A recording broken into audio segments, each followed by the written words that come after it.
Israel का Hezbollah के खिलाफ जदीद टेक्नोलॉजी का इस्तेमाल पैगाम रसानी के लिए इस्तेमाल होने वाले पेजर डिवाइसेस को हैक करके धमाकों से उड़ा दिया। 8 अफराद शहीद, 25 अफराद जख्मी होने की इत्तलात। पटाखे बजे हैं कल लेबनान के अंदर, जहां पर करीब 4000 से ज्यादा हिजबुल्लाह के लोग इंजर हुए हैं। 400 उसमें से क्रिटिकल कंडीशन के अंदर हैं। 18 हाई रैंकिंग कमांडर्स हैं। 11 हिजबुल्लाह के टेररिस्ट मर चुके हैं। उनके पास जो पेजर थे या जो उनके मोबाइल सेट्स थे वो धमाकों से फट गए। सबके पास कोई तादाद बयान हो रही है 1000, लेकिन कोई उससे ज्यादा मेरा, जिसमें जो ईरान का जो एम्बेसडर है वो भी जख्मी हो गया। तार साहब इजराइल मतलब ये जो लेबनान के अंदर जिनके हाथ में डिवाइसेस है, जिसको वो समझ रहे थे हम एक दूसरे के साथ कम्युनिकेट करते हैं, वो सारियां नेतन्याहू सोंदा गया उन्होंने गल्ला। और मजे की बात है उनके हाथ में वो जो था वो बॉम्ब थे। तार साहब अमेरिका का एक बहुत मेजर रोल है। और रोल क्यों है? वो एक ज्यूज जो है वो पेनिट्रेट कर गए हैं हर उस शोबे में और अमेरिका में, उसमें जिसके तरफ उनका झुकाव रहता है, फाइनेंशियल इंस्टीट्यूशंस और ये सारा कुछ, उस वजह से उनका एक झुकाव रहता है। ये एक अटैक से एक मास कैजुअल्टी रेट होना चाहिए ताकि एक डिकैपिटेटिंग टाइप स्ट्राइक हो हिजबुल्लाह के ऊपर, जिसके अंदर केओस बने, एक तरह का फियर बने और इनका जो कमांड कंट्रोल स्ट्रक्चर है वो पूरी तरह से तहस नहस किया जाए। इजराइल जो है उनके पास एक तो पैसा बहुत ज्यादा है, जितने स्टार्टअप्स हैं वहां पे डिफेंस की, पहले भी, अब दुनिया के अंदर, अमेरिका के अंदर इस वक्त जो वेज इस्तेमाल करते हैं सारा के सारा इजराइल बेस्ड है सारा कुछ। इस वक्त मिडिल ईस्ट की तारीख की सबसे बड़ी सिक्योरिटी ब्रीच हो गई है। अगर आपने देखा है कि जो पेजर डिवाइसेस थी, पेजर डिवाइसेस जो है, पेजर कहा जाता है एक लो टेक पर्सनल वायरलेस कम्युनिकेशन होती है जो हिजबुल्लाह, जो लेबनान के अंदर हिजबुल्लाह इस्तेमाल करती है। वो तारड़ साहब वो जो डिवाइसेस थी जिसके पास थी, इजराइल ने वो डिवाइसेस भेजी हुई थी या मैन्युफैक्चर की हुई थी, जिसकी वजह से तारड़ साहब तकरीबन उन डिवाइसेस के फटने की वजह से तकरीबन 3000 जो हिजबुल्लाह के लोग हैं वो जख्मी हो गए हैं और एट ए टाइम वो पूरे हिजबुल्लाह उधर लेबनान में फट गई हैं, जिसमें जो ईरान का जो एम्बेसडर है वो भी जख्मी हो गया। तार साहब इजराइल मतलब ये जो लेबनान के अंदर जिनके हाथ में डिवाइसेस है, जिसको वो समझ रहे थे हम एक दूसरे के साथ कम्युनिकेट करते हैं, वो सारियां नेतन्याहू सोंदा गया उन्होंने गल्ला। और मजे की बात है उनके हाथ में वो जो था वो बॉम्ब थे। तार साहब उनके हाथ में बॉम्ब थे, उन्होंने पता ही नहीं करीबानो, और किसी ने इथे लाई सी, किसी ने हाथे च पड़ी सी, किसी का मुंह जल गया, तार साहब फट गया, किसी का मसाना फट गया, कुछ लोग मर गए, 2-3 हजार बंदा जख्मी हो गया।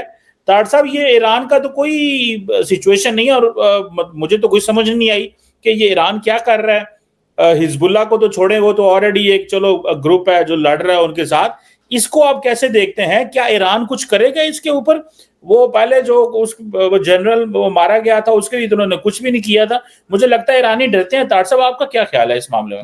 Iran does not have a capacity and ability to do it. अगर रिटेलिएट करना होता तो चीमा साहब अब तक कर लेते, बल्कि उन्होंने, आपको मैंने कल भी शायद जिक्र किया था कि अगले दिन यमन से, परसों की बात है, यमन से एक मिसाइल जो था, सुपरसोनिक मिसाइल जो है इजराइल के ऊपर गिरा है, किसी आबादी से बाहर गिरा है वो, जिसकी वजह से, जिसको इजराइल के जो 2 सिस्टम है इस वक्त, उनके पास एक तो 2 सिस्टम है जो रोकते हैं मिसाइल को, वो नहीं रोक सके उस मिसाइल को। लेकिन उसमें चीमा साहब ये सिर्फ और सिर्फ ईरान क्या करेगा, प्रॉक्सी वार उनके साथ करेगा, हौथियों के जरिए, हिजबुल्लाह के जरिए और लेबनान के जरिए। इससे आगे नहीं जा पाएगा। तो इजराइल जो है उनके पास एक तो पैसा बहुत ज्यादा है, जितने स्टार्टअप्स हैं वहां पे डिफेंस की, पहले भी, अब दुनिया के अंदर, अमेरिका के अंदर इस वक्त जो वेज इस्तेमाल करते हैं सारा के सारा इजराइल बेस्ड है सारा कुछ।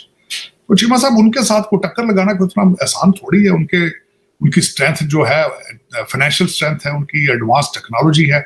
इस वक्त जो मैं अगले दिन पढ़ रहा था कि उनके गाजा में हर बच्चा जो पैदा होता है उसका उनके सिस्टम के अंदर मौजूद है। उनको जो फोन इस्तेमाल होता है उसकी आवाजें वो सुनते हैं।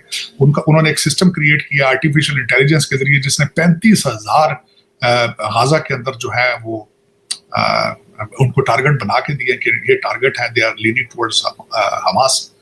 तो वो उसके ऊपर मुसलसल काम कर रहे हैं। पाकिस्तान, वो कहते हैं गाजा के जो अंदर जो बच्चा जो भी पैदा होता है उसका उनके पास रैकेट मौजूद होता है। They are very advance. बल्कि इसमें इस जंग के अंदर वो कई सिस्टम्स को ट्राई कर रहे हैं, एक्सपेरिमेंट कर रहे हैं। बाद में वो सिस्टम बाद में दुनिया को बेचेंगे वो। पैसा बनाएंगे इससे। यही इजराइल की अपनी इकॉनमी, यही उनकी स्ट्रेंथ है। ये एक अटैक से एक मास कैजुअलिटी रेट होना चाहिए ताकि एक डिकैपिटेटिंग टाइप स्ट्राइक हो हिजबुल्लाह के ऊपर, जिसके अंदर केओस बने, एक तरह का फियर बने और इनका जो कमांड कंट्रोल स्ट्रक्चर है वो पूरी तरह से तहस नहस किया जाए। प्लस इतने लार्ज क्वांटिटी में लोग अगर इंजर होते हैं तो वैसे भी एक जो कैपेबिलिटी रहती है आपके पास कुछ करने की, उसके अंदर बहुत सारा एक रिडक्शन आती है। ये पेजर्स जो हैं they are not being carried by regular soldiers of Hezbollah, they are obviously commanders, sectional commanders, divisional commanders, communication incharges और जो भी इनके जो भी इनका स्ट्रक्चर होगा, उन लोगों obviously they were carrying this particular thing. So it is not the fighting force जिसको हिट किया गया है, this is basically low level और mid level leadership जिसको हिट किया गया है, और कहीं हाई लेवल लीडरशिप को भी, जैसे मैंने आपको बताया 18-19 जो हाई लेवल लीडरशिप है उनके ऊपर भी अटैक हुआ था। देखिए अभी आप देखेंगे कि this could be a pre-emptive attack, कि भाई उनको इजरायलीज को कुछ इंफॉर्मेशन होगी कि हिजबुल्लाह कुछ करने वाला है, and before that attack actually happens they've gone ahead and decapitated the entire structure। तो ये भी चीज हो सकती है, ठीक है। बट हिजबुल्लाह का जो भी कह लीजिए, it would be a one paranoid bunch right now, क्योंकि ऐसा चीज होती है कि आपका पूरा कमांड स्ट्रक्चर टूट जाए एंड आपका कम्युनिकेशन पैटर्न जिसके ऊपर आप रिलाई कर रहे हो कि भाई ये चीज आपको ट्रैक नहीं कर सकती, इसमें इजरायली इंटेलिजेंस इन्फिल्ट्रेट नहीं कर सकती, that thing entire thing is gone over. तो आपको एक नया कम्युनिकेशन स्ट्रक्चर बनाना पड़ेगा। You'll have to create a whole new command structure with whatever people are left and जो जिनकी इंजरी ज्यादा नहीं है और जो रिकवर हो सकते हैं, वो पूरा आपको बनाना पड़ेगा। But let me just say this कि ठीक है, Israel has carried out a very strong attack, but this is far from over, क्योंकि इसका जवाब हिजबुल्लाह जरूर देगा।